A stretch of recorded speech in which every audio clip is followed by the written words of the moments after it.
বাংলাদেশের জাতীয় সংসদে নারীদের প্রতিনিধিত্ব নিশ্চিত করতে 50টি আসন সংরক্ষিত রয়েছে, যা সরাসরি ভোটের পরিবর্তে দলীয় আনুপাতিক হারে বণ্টন করা হয়। বৃহস্পতিবার সন্ধ্যায় ত্রয়োদশ জাতীয় সংসদের সংরক্ষিত নারী আসনে 49 প্রার্থীকে নির্বাচিত করে গেজেট প্রকাশ করেছে নির্বাচন কমিশন। তাদের মধ্যে রয়েছেন বিএনপির 36 জন, জামায়াত জোটের 12 জন ও স্বতন্ত্র একজন প্রার্থী।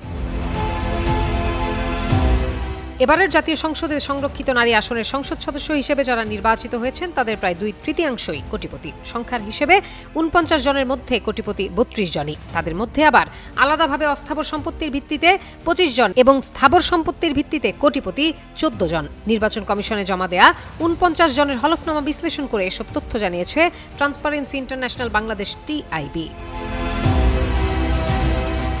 তবে সার্বিকভাবে ত্রয়োদশ জাতীয় সংসদ নির্বাচনে সরাসরি ভোটে নির্বাচিত সংরক্ষিত নারী আসন সহ সব সদস্যদের মধ্যে মোট কোটিপতি আছেন 269 জন, যা শতকরা হিসেবে 77.3%। এদের মধ্যে 100 কোটি টাকার মালিক 13 জন। হলফনামা বিশ্লেষণ করে দেখা যায় সংরক্ষিত আসনের নারী এমপিদের খবরের সব সিরিয়াস আপডেট তো জানলেন, এবার একটু বিনোদন হয়ে যাক।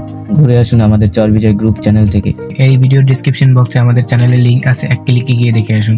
মধ্যে নিজ নামে কিংবা স্বামী স্ত্রীর যৌথ নামে 100 ভরির বেশি স্বর্ণালঙ্কার আছে অন্তত 3 জনের, যাদের মধ্যে একজন প্রার্থীর নিজের নামেই 502 ভরি স্বর্ণালঙ্কারের তথ্য পাওয়া গেছে। ব্যক্তিগত বিপুল এই সম্পদের পাশাপাশি সংরক্ষিত আসনের প্রার্থীদের ঋণ ও দায়ের চিত্র বিশ্লেষণে উঠে এসেছে। 20.41% কোনো না কোনোভাবে দায় বা ঋণগ্রস্ত। সংরক্ষিত আসনে নির্বাচিত ওই নারী এমপিদের মধ্যে প্রায় 63% বেশি স্নাতকোত্তর বা তদূর্ধ্ব শিক্ষাগত যোগ্যতা সম্পন্ন।